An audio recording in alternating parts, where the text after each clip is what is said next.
Good evening, everybody. Good evening. It is me, Adam Post, AdamPostSpeaks.com. Thanks for dropping in. We are talking about comics again tonight. This is with a friend of mine, James Milne, who is the artist for a very, very cool zombie comic called Doomsday Kingdom. The first one's already been out, and we are doing signups and getting people aware of Doomsday Kingdom Book 2, Public Enemy #1. James, how's it going? How you doing? It's a non-stop roller coaster of fun. All right, that's the best way to put it. James is living the life because he's a comic book artist. He gets to draw zombies all day, and when we're kids, we always want to kind of just grow up and do that. We want to draw comics. We want to live the dream. Sometimes it's not as fun as it could be, like anything else in life, but you're making really cool looking books. So it's great to have you. And this is the sign up for the second one. But I think a lot of people on my channel have seen this first one. But it's exciting that you guys are starting up the second one. Yeah, this second book starts the experimental phase of us trying to get books out faster. Because it seems to be a thing that a lot of people actually are prepping themselves for actually doing. So yeah, you can expect this year. I think this year is going to be big for Comicsgate because there's so many people that I've been talking to, even in our little group, who are like, 3 months, this is our turnaround. Like, we need to start churning books out and crank it up, just in the prices to match it as well. Yeah, so make it affordable for people. It's good to see you kind of part of that gang doing that because you want to make them great. But you don't want to have like 2 years in between books and things like that if you can avoid it. So people can, especially for these type of books, as well for Doomsday Kingdom. Like I'm speaking as well, like where we have this monthly mentality because that's how we had envisioned this whole production of our comics. But due to the ever-changing society and world needs, it's like people are trying to find their feet again in this whole comic industry. So sure. Well, when we got started on this, when you started on your project and when I started College of the Dead, we weren't actually in an apocalypse. Now we are in an apocalypse, a happy apocalypse, because we still get to live and we still have electricity for now and things like that, and food for the most part. We're hanging in there. Now, this first book, Doomsday Kingdom, of course, has already shipped. Yep, and it's still shipping now. We actually have a hefty amount of books that we ordered in preparation for this new campaign as well. So if people miss this campaign, then they're going to be able to get another chance. Right now, obviously, you can see that we're still in demand for Volume 1. So literally, if people back it today, they can have it in like 2 days in the USA. That's wild. And Ronnie is shipping them? Yeah, and then as soon as basically our next book launches, then we'll close out this one as well. So, see, this is great. You guys closed with $8,000, $8,100, and then over the course of a few months, you did another $7,000. That's the thing people don't realize. No, I mean it's great. It's fantastic because people discover it. They're like, "Oh, I didn't know this was even out there. I missed this." Because no one can see everything, You come across it, there it is, and then you sell more books, and it's more money for you guys, which is great. You can't do that on Kickstarter. You can only do in demand on Indiegogo, which is great. Yeah, plus you won't get shouted at if you try. Does Ronnie take all this money and spend it on toys, or you get to keep some of it, right? Well, I'm only kidding. I know Ronnie is very. I'm not nearly getting into money with you with Ronnie. I know Ronnie is good people, and I'm just joking about that. Oh, I understand what you mean. Like we have always been 50-50 as well. So excellent, excellent. Well, you guys, it's just me and him. Like you guys doing everything. You guys make a great team. So this first book is 128 pages. Yeah, it's a thick boy. I never have the book ready in my hand to show people. Well, there's a trick to that. It's not even in here. You just have to keep it near the. You have to keep it nearby. This is the secret cover of College of the Dead 2, which has never been released. This is printed. Yeah, I have to put that one out. I'll do a promotion on it. I'm just working on a couple other things right now. Just let people know it will exist and people will be able to get it, which is cool. But yeah, the only way that I can do it is like I have a stack of like 15 books near my desk here, so I can break it out and be like, aha, and this is that Mermaids cover. We actually sold the original for this. I love those in the auction. That was fun. Oh yeah, I love the high gloss on your stuff. Oh yeah, you know what? You just ask them for a UV coating on the cover. You guys printed with Mixam, right? Yeah. So you just ask them for whatever it is, the UV coat. I could look up the specifics, whatever. It's not terribly expensive. It really isn't. So it's kind of we did our UV spot gloss for the blood. I saw it. Yeah, yours looked great. Was crazy. I got this from Graham Nolan last week, which actually was wild because his storytelling. If you don't have the Chinu, I highly recommend it. If he's still got it, it's still in demand, I think, but not for much longer. His storytelling is amazing. Just the way he paces everything and he lays everything out, but it's also beautifully printed, like with the spot varnish on the logo. Although I think that's kind of expensive to do, so you have to kind of look at it budget wise. And that's the great thing publishing. Let's be transparent. If people want a number, our spot UV costs us around $450 for the books that we did. That ain't bad. But in the grand scheme of things, it's not a bad price, but it's also that's the joy of doing Indiegogo crowdfunding, is that you get to splash out and give more value to the customer. So yeah, XJP. That was. I don't usually go on the auction stream when Ethan's doing a stream. Usually it's busy also, and I don't want to take up a spot from one of the artists. But the secret about me is I actually do buy as much of the original artwork as I can of the comics that I get produced because I love it. And I have some stuff going back years, and none of it's really like very, very valuable or anything like that. I know like Jimmy Palmiotti, who was the writer for Harley Quinn, doing different DC stuff, whatever. He's been collecting and buying original artwork. He bought the cover for Mike Mignola's Dracula from the Topps comic series. That's got to be worth like $50,000, $100,000 or something. It's very impressive. Yeah. But I love the art of my comics, and the artists are so great. So sometimes I can buy some of it. So yeah, I was on that auction, and it was so much fun. I love those guys. The Walking Dead got me started in comics, says Mr. Deplorable. 5 years ago. Really? That's very, very cool. What you should say with me.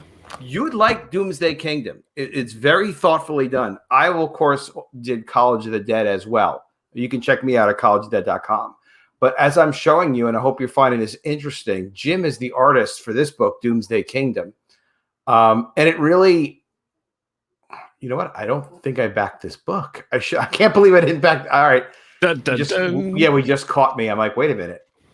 I haven't read this. Like, why haven't I read it? Well, I don't have it. Why don't I have it? I must not have backed it.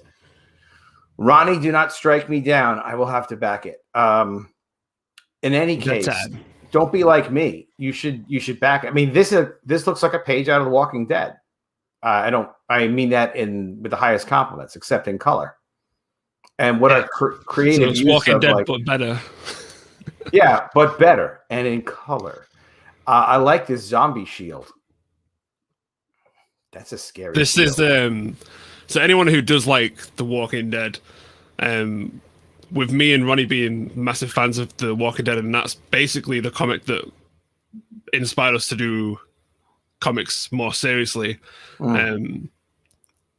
You will like this because we've gone out of our way to make it as completely different as possible. It's not just we're a fan of one thing and it's like trying to copy their thing or whatever, which is what we got accused of when we first started doing the single issues. Yeah, they always accuse you. But that was also because Ronnie's whole internet persona was based around being a Walking Dead review channel. Yeah, that's so Mac. Is that Make a Path? Is his YouTube channel? Yeah, Make a Path Presents. Yeah, if you want to check, I don't have a link for it, but Make a Path Presents on YouTube. Wow. Ronnie has a great presence. I've been on live with him a couple times. He's a great guy to be live streaming with. Now, this clown art, this original was sold. Now, this looks like a very unhappy clown. What is the story behind this clown art? Is this a regular character, or is this just for... What I mean by what is a story, I know you sold the original very inexpensively too, but this clown, is this a character that reappears, or what's the deal with this guy? Yeah, so this is Ronnie coming up with ways to make things even more creepier in a zombie apocalypse. Okay. And he knows I'm freaked out by clowns, and so he saved this. He saved this for the finale of this volume. So it's basically issue 5, which is called Tears and Terror. Tears and Terror. It sounds very scary. Without giving too much away. Yeah, you don't want to give too much away. But suffice it to now, this is the cover. How is this represented? And you know what? Let's do this too. We'll go through the tiers on this of what's still available, what I'm going to have to back so I can get a copy. And then we'll look at we have for Doomsday Kingdom 2. If that's all right. I'm going to pull up some of the single issue covers as well so we can... Okay. Yeah, if you want to just share a page to me, I'll turn the screen over to you. No problemo. All right. Hey, Doomsday Kingdom Army. I haven't seen you in a while. How you been? Good to see you. Shadowhawk is talking all cool classic horror comics. Characterize your book just turned out amazing. Cool. Yeah. Guys, now is the time you can make your own comics. You can make your own books. There's a guy who's a friend of mine, Red Gaze, did a book called SUNSWORN, which is a Comicsgate. He's a Comicsgate guy. And covered by Vinnie Tartamella, beautiful color cover.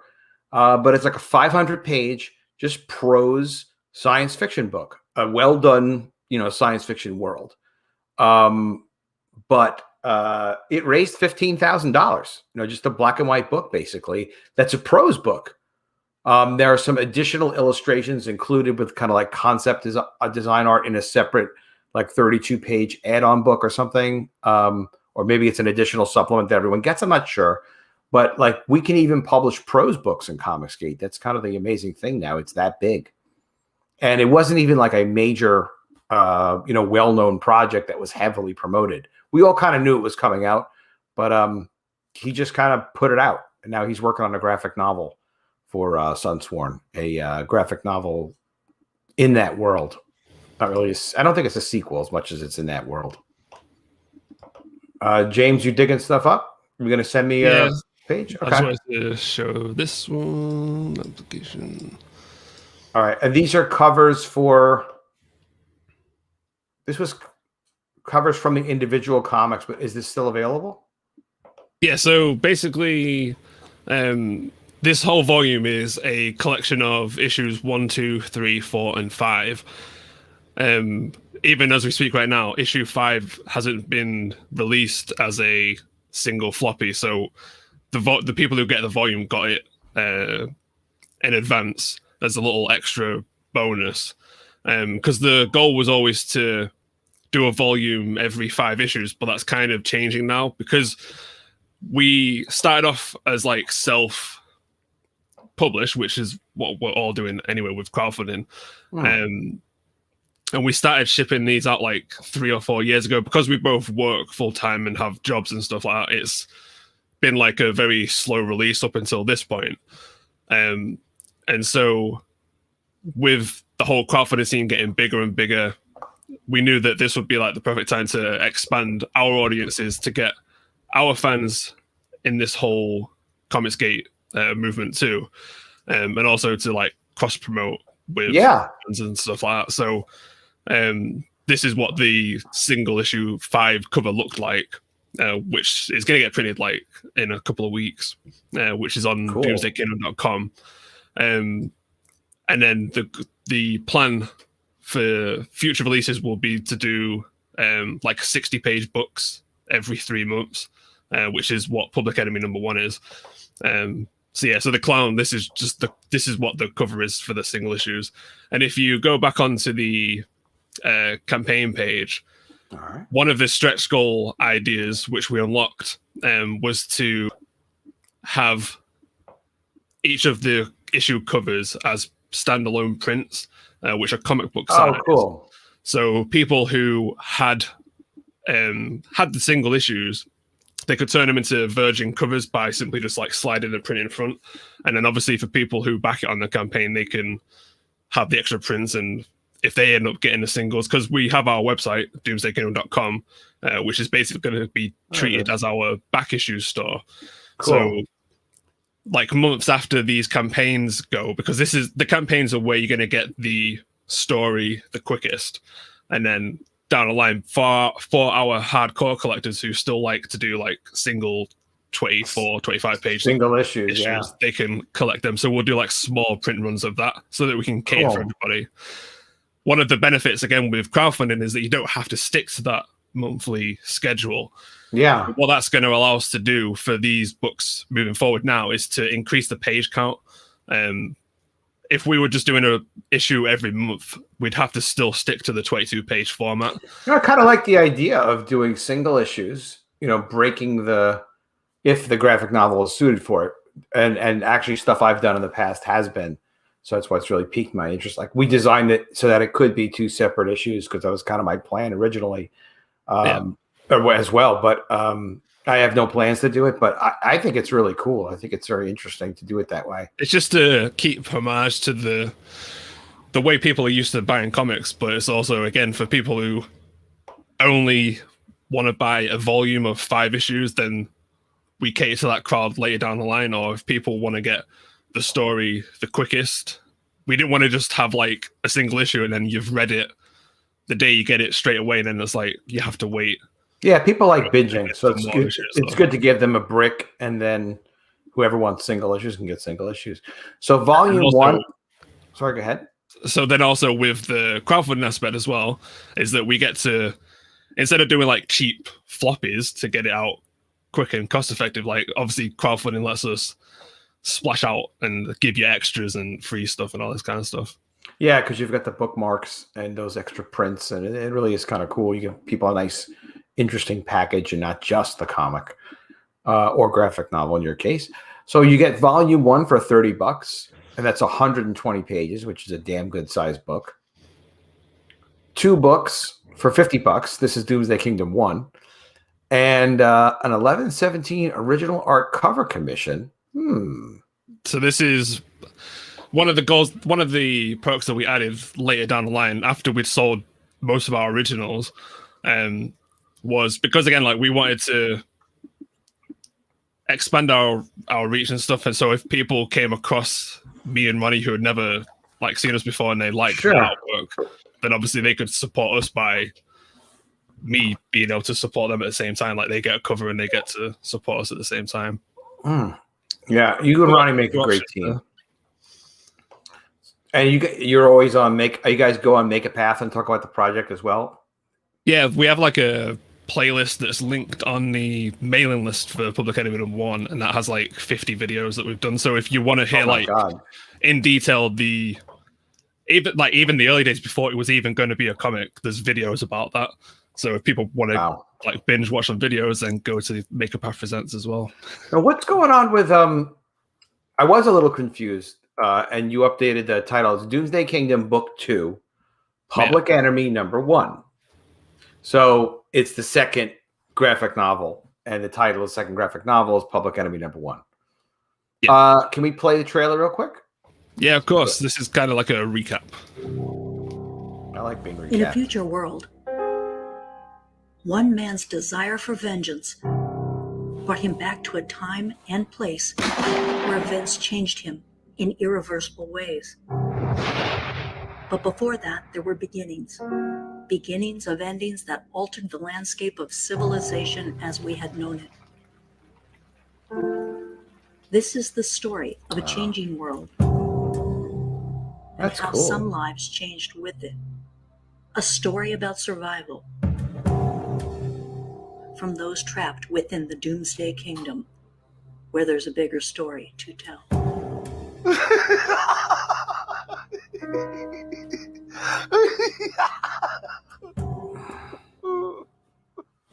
Is that the clown? Yeah. Because it sounded really creepy. It's either Ronnie or the original clown. trailer. The clown image popped up on the screen, but because we were pressed for time doing this teaser page, I had to overlay it with that sign up. All right. So we're doing signups. We want to make sure we add names to this list. It is great to be able to support with signups. It's funny because people, like, when they're on my show, they always check afterwards. They're like, I got this number of signups. I'm like, oh, I hope you got a lot. I never even knew there was a sign up until we spoke to you on the first stream. Oh, awesome. I love hearing stuff like that because, like, every little bit that we can help each other, it moves us all along. And Ronnie was so generous with me with College of the Dead, my campaign. Oh, this is my girl. College of the Dead. Leg. Graduation day, where college costs you an arm and a leg. Yeah, Ronnie had me on, and we sold a bunch of books. He's got a lot of zombie fans or whatever. So it's so cool because you guys get stronger. It makes me stronger, makes all of Comicsgate stronger. I know you guys Make a Path is a substantial channel. He's got a lot of followers on there. So yeah, I mean, I also want to say like a big thank you to you because you were the first person to let us on a stream. So that was like our first cool Comicsgate. And obviously you doing a zombie book as well was like kind of a crazy coincidence and bonus because I didn't expect that. Yeah, you're very welcome. You're very welcome. And that's why I'm trying to like get a discipline going where I do these every night. And most nights I do it just because we all need a little help, a little promotion, sometimes exchanging ideas. I've learned a lot over the last week, 2 weeks of doing these, a whole bunch of different like interesting little things going on. And occasionally, you talk to somebody, they have a misconception about how Indiegogo works.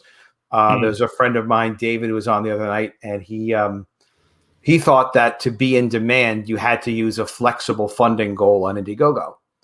And that's completely disconnected from reality. So I was like, no, that's not true. And the problem with a flexible goal is if it's too high and you don't get funded right away, then when people are considering backing you, one of their worries is going to be, oh, is this guy going to get funded, halfway, keep the money, and then not ship the project?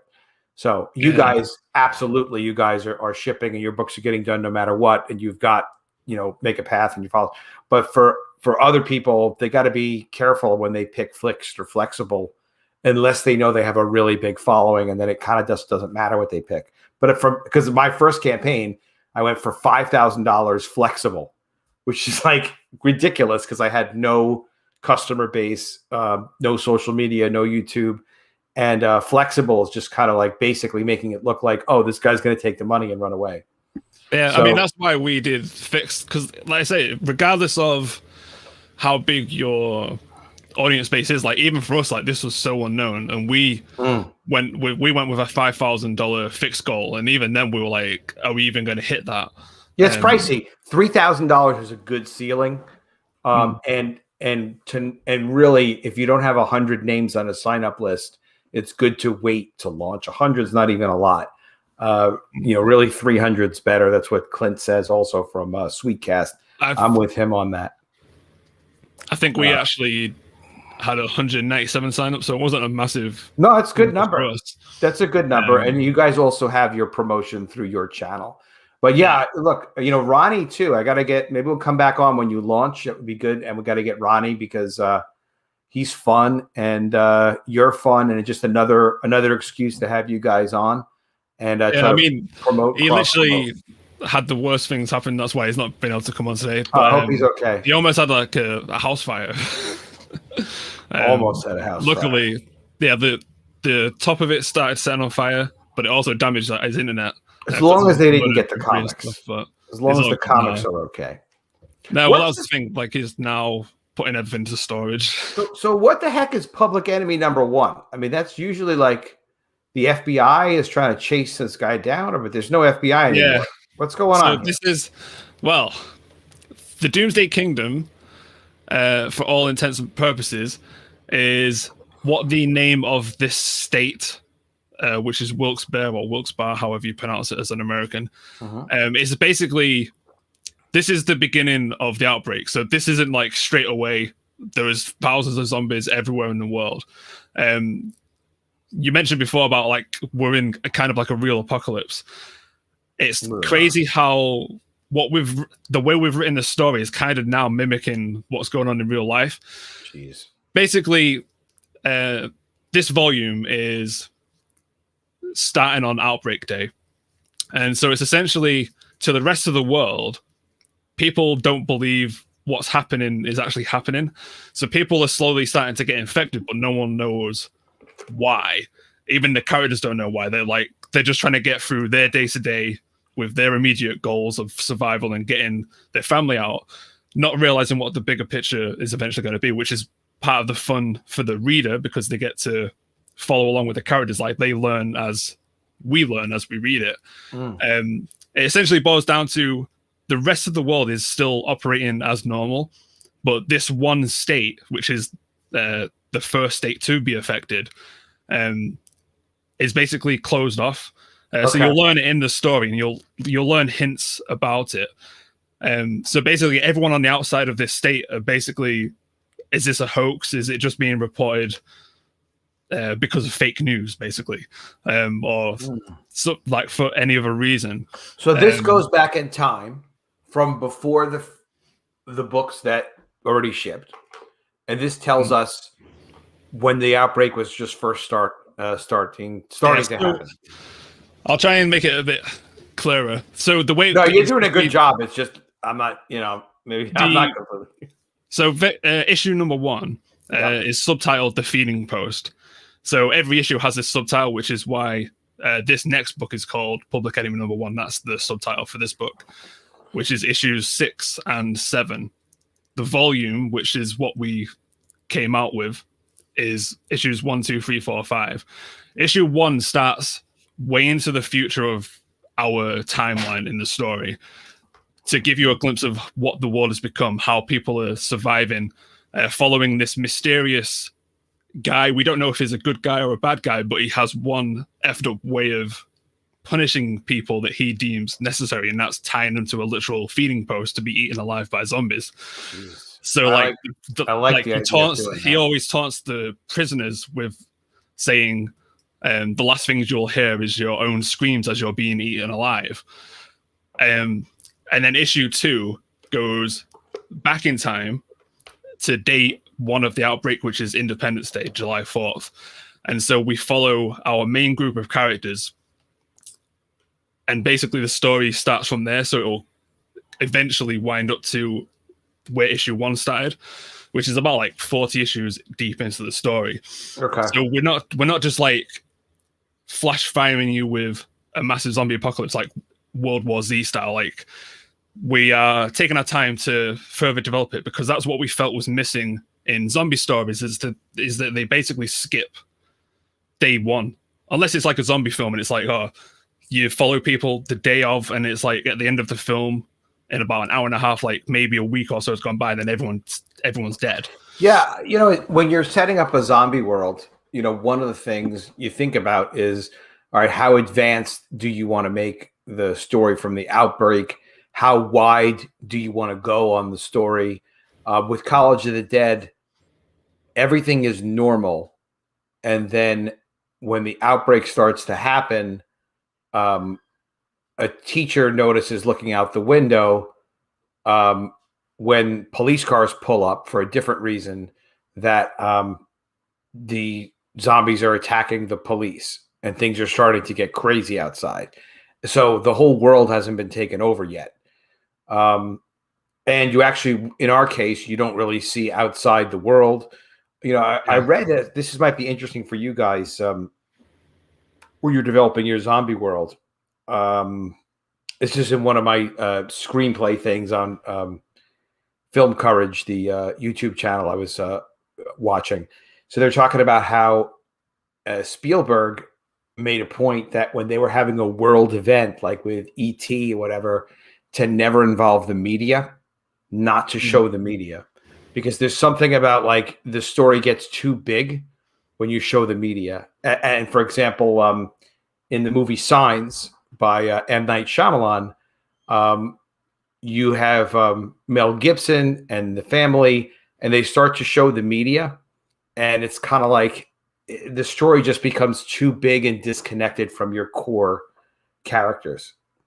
And then you also have to kind of explain other implications. I think it starts to get too big. So if you've got an alien invasion, if you've got a zombie apocalypse, you want to think about, like, do I really want the media getting involved with this, and then have the story kind of be pulled off in that whole other direction? I think it's hard to show what's going on in the world during a zombie apocalypse, but I think it's very cool that as it's being reported, the story you're explaining, people don't know if it's fake news or not. Yeah. If they don't see it for themselves, they've never had an experience of this. Well, how were you, like, when you were first hearing about the pandemic and you heard about some of the government response to it and some of what they're talking about in the media? What was your take on it? Because I know what my take was. I can give you an example. My take is, this is why I'm saying this is kind of trippy. Everyone has to bear in mind that Doomsday Kingdom was begun development over 12 years ago now. And the story that we've been releasing is already set in stone. So, like, everything that we've written is kind of come to pass with the coronavirus, because when I first heard about it, I didn't take it seriously. I was like, oh, this is in a faraway place. It's not going to concern us at all. It will blow over in like a week or so. And it's the same with the Doomsday Kingdom. Is like, the people in the story don't like fully understand what's going on, and then everyone on the outside don't believe this is happening. And there's a cool scene coming up in the story where, again, I don't want to get too spoilery, but it's basically the characters themselves kind of basically say what the reader's feeling, and it's like we've kind of fell into this trap without realizing it. Because eventually Ronnie loves to compare his story to Schindler's List. Let's put it that way. So there's something with that coming up, but in our own modified way. And again, it's like the media's covering it, but then people on the outside, but we don't show that. Like, this is what I'm saying. Like, to us, all we're concerned about is this main group of characters. Like, we don't even know what the media is saying in their own area is true, because the main character is more of like he's not like a fish out of water kind of guy. Like, he's been in tough situations. He's involved in the past with like drugs and prison and all this kind of stuff. So it's not like your typical like farm boy who's being thrust into this massive situation. But he's also very set in protecting his own family, which is the interesting thing about it. Like, for all the character cares, like, there could not be zombies. It could be anything. It could be aliens. It could be vampires. It could be werewolves. It's more of like his focus on getting his family out. That's what he cares about. That's what he's developed to care about. Until things get even more crazy, which again you'll find out in the book, like, things will start taking a turn fairly quick. And then there's the whole mystery of like what caused the virus, and we will get into that stuff as well eventually. Yeah, it's funny because you really can't trust everything on the media. You just can't. And you can't really, I don't even know how much you can trust, like, not everything. I don't know what percentage because the way they were describing the pandemic, I remember this in February, they were saying like, well, you should really just kind of try to be careful, but it's very contagious and it could be dangerous. And they still had the schools open. They still had parks open. And then they started to announce, like, a couple of towns away from where we live, that they had a case and they closed that school district. And this is like, maybe 5 or 10 minutes away from my son's school district. And I was like, so they closed those schools? And I'm like, well, that's ridiculous. So if they closed those schools, why would they not have closed my son's schools? And it's just kind of like they haven't gotten to it yet. They hadn't really thought it through. So it's just like, I think we should close. I'm not going to keep sending him to school. I mean, I love for him to go to school, and you want to get your kid out of the house, but you're looking at it like, they're talking about this like we'll close them next Wednesday, but we've got to make these arrangements for ourselves first. Like, I don't trust you guys. It's not going to do this. Like, when it first, they closed it like 3 days after I pulled him out. I was just like, listen, I'm not sending him. No offense. I'm just not sending him because I don't trust you guys. And then we would go to like the mall, or we would want to go to the mall. I'd be like, they're letting people around the mall. People weren't wearing masks and stuff, but I was like, This can't be safe. Not from what they say is going on, and who knows what it is. But yeah. So this should be a very interesting take, and probably very relatable for everybody to read this book. Yeah. So it got confusing when we first launched this sign-up page. It's because it's called Public Enemy Number 1. It is literally what the FBI used to describe Public Enemy Number 1. But people were kind of getting confused, thinking this is like book 1 of like something new or something in the world. To be honest, are we going to just be honest and help each other out? Mm-hmm. If we're going to be honest and just help each other out, update this to just be Doomsday Kingdom Book 2, Public Enemy, in quotes. I don't care what it says on the book, but it would really be better because it's too confusing because we are selling book 1. It's number 1 of book 2, but it's a lot to take in.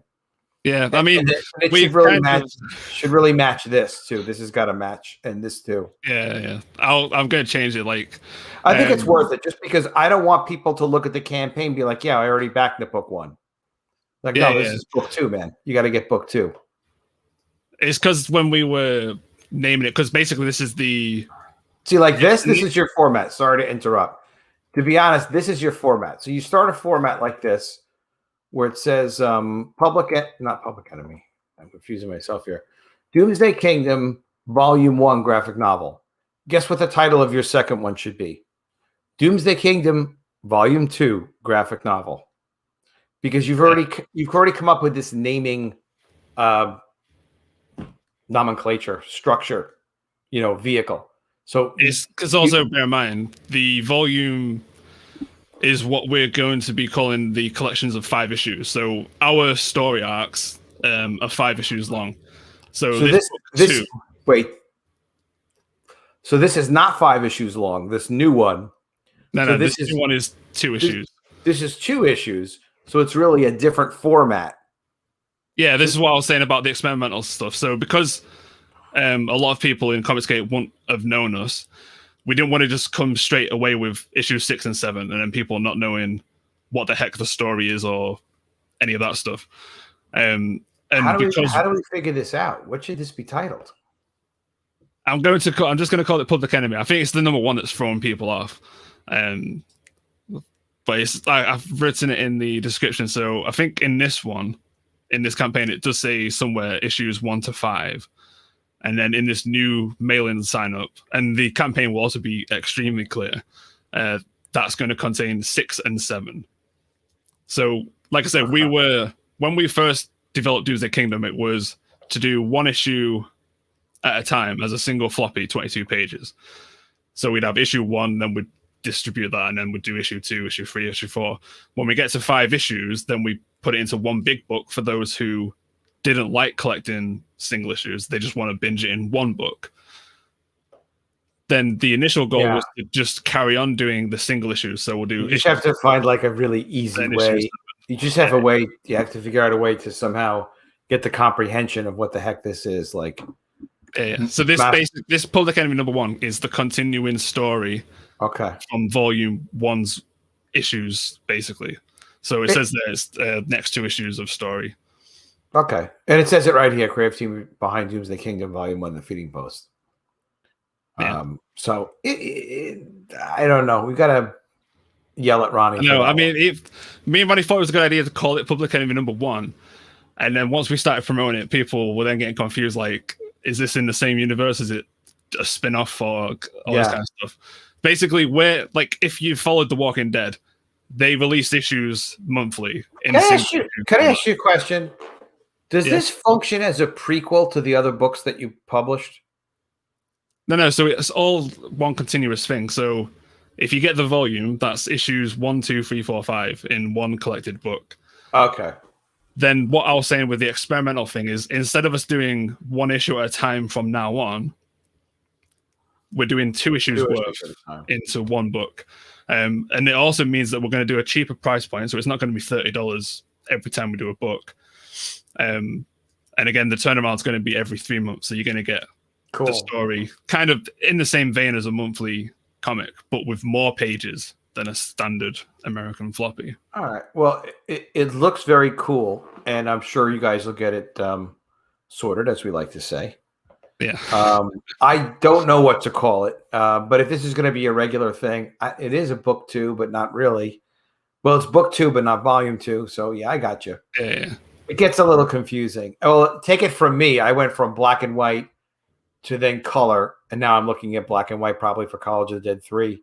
So it does get, people start to get confused. And I was talking to this really great anime kind of animation style artist, which would be like a whole different look for the book. So things just, there's always good reasons. It's hard to pick out like, all right, this matter, like this is the right choice sometimes because it does get mixed up. But that's the great thing about the chat and the great thing about backers and people who follow it, and they start asking questions and they make suggestions, and then you figure out the right thing to do. The story sounds very cool.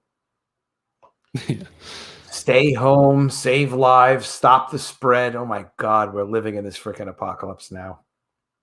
I know. I mean, that was a double meaning. You see all those dead zombies there, and it's basically saying if you should have stayed home, you wouldn't have become a zombie and you wouldn't have died from the spread of bullets. But it's also mimicking the real world message that came out in America. The only thing that's not there is the flatten the curve thing. I mean, that was a direct correlation to it. And again, it wasn't intentional in the story, but once it started happening in real life, it was like, oh, let's put these real elements in as well because it is matching. Night Shadowhawk. Hey, Lord Ravener, good to see you. Eric saying good night as well. Eric's a dinosaur, so gotta listen to him. He knows his stuff. Very interesting, very cool. You've also done some art for other projects, haven't you? I know I've seen at least one. Yeah, I have done Comic Mark's Not Daredevil cover. Okay. And then I also have two secret projects. One is a painted cover for Somebody's Secret. Yeah, it's all to do with CG UK, which is our UK. I love those guys. Of Comicsgate.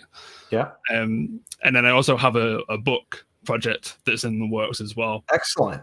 Which is due to be released like early summer, something like that. How are you credited? Are you credited for your work through your usual name, or do you use the? Yeah. So my name's James Milne on everything that I do.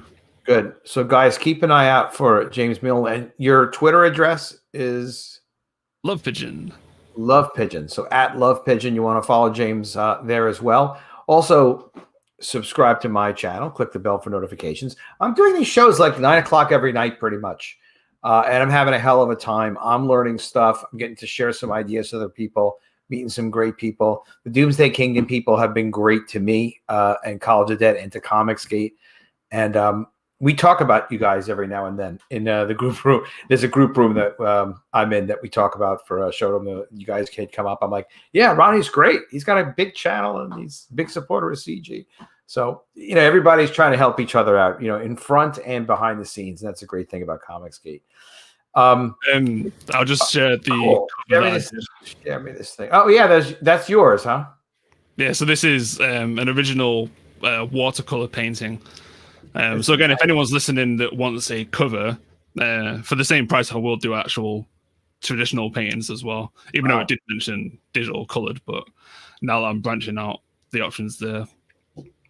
Very cool. And your work, your cover for Doomsday Kingdom sold immediately.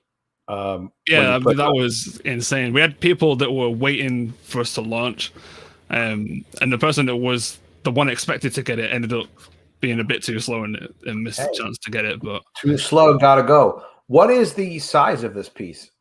This is 12 by 16. Wow, that's a decent size. I don't have the original with me, but I have. I also did one of the prints that he's using for the campaign as well. I'm trying to make you full screen. Make me bigger. So this was actually my first test of because I never painted really before. You never painted before? So, not like this, no. Wow. I've done a digital painting once, many moons ago, and then I dived straight into that cover. That was my first piece. I'm really happy to see him finally putting this book in print, not Daredevil. How is it working with him? Yeah, it's good. He treats me. He's very creative and he's very intense. He's also very funny. but I've had some conversations with him. You probably have had several. I've had some conversations with Mark off, not live, and he's a great guy. It's just great to have him in Comicsgate, and I love what you guys have done. Comics. I don't know what this means, but it sounds funny. As Mandy says, Eric Huffle says, make him big. Make him big. Brian Blevins is here to start trouble. Looks like James Milne, Mermaids painted cover in the near future. Yeah, it could happen. It could happen. Working hard on that Mermaids book, trying to make it a little extra special. We'll be showing you guys work on that in the future when it's a little further along. But we're scheduled to ship April 2021. When is Doomsday Kingdom going to launch so we can launch Public Enemy #1? Due to the ever-changing world, I'm a little bit delayed. We were planning to release it at the end of February was going to be the planned release, but it might be mid-March when we launch. So right now we're looking at March. We're just finishing everything, making it look fantastic, getting ready, and excited to see you guys launching that. It will, when you launch it, you will be ready to launch it. So I would love to have you guys. The whole book will be done. It'll be colored and lettered. So basically, cool. All 60 days. Within 2 weeks, we'll be going to print. Like when the campaign launches, 2 weeks-ish, that's when we'll actually start getting it produced. Because we want to increase the turnaround. So while that campaign is live, I will already be working on the next 2 issues, basically. Guys, I'm popping a link in the description. It is a huge help to do the signups. Sometimes, just like in life, we could all use a little inspiration. It's very inspiring to see people signing up for and supporting our projects. We can also, if you can share it on social media, that's a huge help. Even Facebook, even MySpace, definitely on Twitter. We appreciate it. We appreciate that kind of support. And if it's a project that you want to back when it launches, bickety back it away. You guys are probably also aware I'm doing a project called The Mermaids. I've been working pretty hard on this. I've been revising the description of the story because I'm kind of noticing it is, we got a backing, even more backing. Fantastic. So let me just tell you, I'm on this new writing kick. I did not write The Mermaids. I came up with the original idea to kind of do Game of Thrones with mermaids. And then I came up with a couple of character ideas and hired a great artist named Jerry Gertrudia that I found on Facebook and had him start doing character designs. And I've always kind of worked in that collaborative way. I can be egotistical, but I could also be very self-denigrating, believe it or not, where it's I don't want to ruin it. I don't want to try to write it. So I kind of step out of the way and I just start with all right, the platform is the idea to do the project. That's how I normally approach something. And then we build on that platform with people who know what they're doing. So without a question, hiring an artist who does these character designs. So this is what Jerry did. I'm like, Jerry had already been doing fantasy art where he was designing, not designing, but just drawing different fairies. And the fairies looked fantastic. He really did a beautiful job. They all looked unique. They looked like they were part of another world. Jerry's from Indonesia, so maybe that has something to do with it. I don't know, but they were just beautifully done. So I was like, all right, what's your rate? And pay him his rate, hire him to do a couple of character designs to then get some shape to some of my ideas. And in my case, I was just really starting out looking I just want some pretty girls that have weapons. So mermaid with daggers, mermaid with sai. Jerry comes back with this Art Deco masterpiece. His was black and white work. Yeah. And that set me on the path. Later, I had Javier, who's my College of the Dead artist, do a couple of these covers, and he did a beautiful job. And Jerry did not do the interiors. Another artist, really good guy, David Lorenzo, did the interiors. But in the development process, mermaid with an axe, that was as simple as mermaid with an axe. I'm going to be honest with you. That's what I told Jerry. That doesn't give you story. But my original concept was to show mermaids in different kingdoms, not queendoms. They're really queendoms, but it's ridiculous. So I call them kingdoms, fighting with each other. So mermaids at war means you need mermaids. They got to have weapons. Some of them would look like queens, So this is a mermaid with a couple of dragons. Why a mermaid with a couple of dragons? Well, it's fantasy stuff. But the thing is, when you work with talented people, like, this is why I'll collaborate. Like, I'm going to sit there and tell Jerry what to draw when he's inspired. No, he knows what he's doing. And the other thing is, when you start from a blank slate and then you bring in, inspired, talented people, and they want to work on the project, they can come up with some pretty great ideas and bring their part to it. Collaborating, this is the great thing about Comicsgate too. Even if we're just talking about, a flexible goal versus a fixed goal, or why we stay in demand, or how are we going to title this book? Should we do a sign-up list first? What subject matter should we do? Mermaids is something that I wanted to do. It got me back into comics. I started this project and completed 99% of it. I started about 10 years ago and finished it like 8 years ago, plus or minus 2 years. It's what got me back into doing comics. But in any event, mermaid with octopus body. So she's not, that's what he gives me back. So obviously I love Jerry. I just kept having him do mermaid with electric eel body. So I wind up with all these beautiful designs. And then 3 old lady mermaids.